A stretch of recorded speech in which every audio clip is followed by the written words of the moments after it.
কিন্তু পড়াশোনায় খুব মজবুত। একবার বই দুবার কিচ্ছু বলে দিতে হয় না। আমি যেটা একবার বলেছি সেটা তো কখনোই বলে না। বটে, তা আজ আমি নিজেই পরীক্ষা করে দেখুন না। আমার মাস্টার মশাই এমন মেরেছে, আজও আমার চোখ করছে। আজ আমি ওনাকে তাড়িয়েই ছাড়ব, তারা বই না। কেমন বিমোদ, পুরনো পড়া সব মনে আছে তো?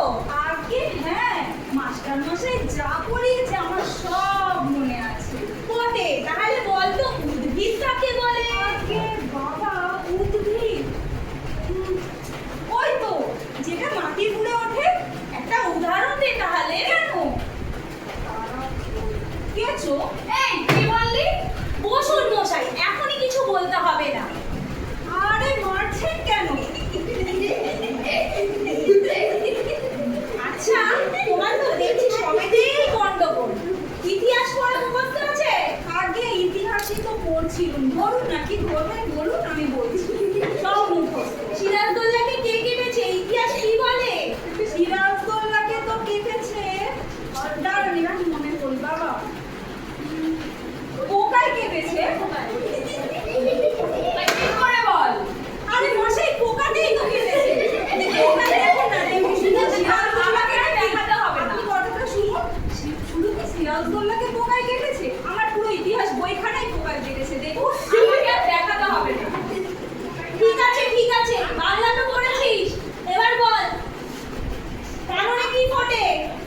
কাননে ফোটে কাঁটা। কি বললি? দাঁড়ান মশাই, এখনই এত মারছেন কেন? দাঁড়ান দাঁড়ান, ব্যাকরণ পড়েছিস? ব্যাকরণ তো পড়েছি। ব্যাকরণ পড়েছিস তো? ঠিক আছে, পড়েছি তো। তুই বল, তুমি লিখে তুলেছিস পড়টা কি? একটা উদাহরণ দে। পর্দা? আরে এটা তো খুব সহজ। পর্দা তো ওপাড়ার জয়মুন্সি। মাথা ফেলে তোমার বুদ্ধি করে না। লক্ষ্মী ছাড়া পিঠে মেরে তোমার ছাল আমি তুলে দেবো, তবে তুমি শিখে হবে। ওপাড়ার জয়মুন্সি তো, কারণ সে তো কর্মও করে ক্রিয়াও করে, তাহলে যে কর্মক্রিয়া করে সেই তো কর্তা। উফ, আর ভালো লাগে না, ভালো লাগে না, কিছুই ভালো লাগে না। বল দেখি ষষ্ঠী তৎপুরুষ কাকে বলে? ষষ্ঠী তৎপুরুষ জানি না আমি। তুই জানিস না? আগে ওটা তো জানি, ওটা ষষ্ঠী তৎপুরুষ। উফ, এই তো ছেলের দিকে সবেতেই গন্ডগোল। আচ্ছা, অঙ্ক করেছিস? হ্যাঁ পড়েছি। আচ্ছা শোন, 6.5 খানা সন্দেশ তোকে দেওয়া হলো, ঠিক আছে? 1 মিনিট সময় দেওয়া হলো। সেই 1 মিনিট সময়ের মধ্যে তোকে যতটা খাবি খাবি, তারপরে তোর ভাইকে দিতে হবে।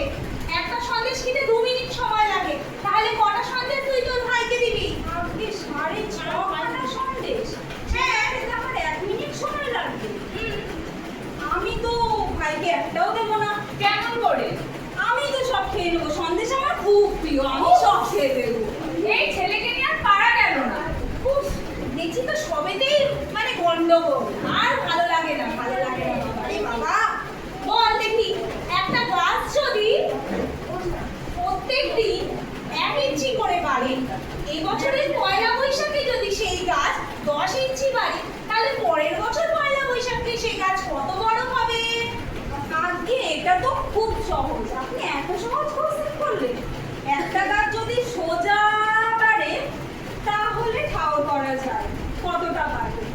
যদি সেই গাছ 1 বছরের মধ্যে একটু এঁকে বেঁকে ওঠে, তাহলে তো বোঝাই যাবে না কতটা বাড়বে। আর 1 বছরের আগে যদি বাবা সেই গাছ মরে যায়, তাহলে তো আর কোনো কথাই নেই। তুই আবার ভুলভাল উত্তর দিচ্ছিস।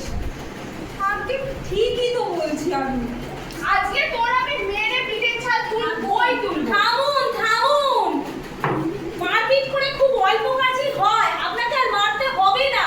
কথায় আছে না, গাধাকে পিটুলে ঘোড়া হয়, কিন্তু অনেক সময় ঘোড়াকে পিটুলেও গাধা হয়ে যায়। মার খেয়ে মরে ছেলেটাই। আপনি আপনার বেনটা নিয়ে প্রস্থান করুন দেখি, আমি নিজেই পড়াবো। ওর পিঠটা একটু জুড়োতে দিন, আপনি প্রস্থান করুন এক্ষুনি। আচ্ছা গেল, বলেছিলাম স্যারকে আমি তার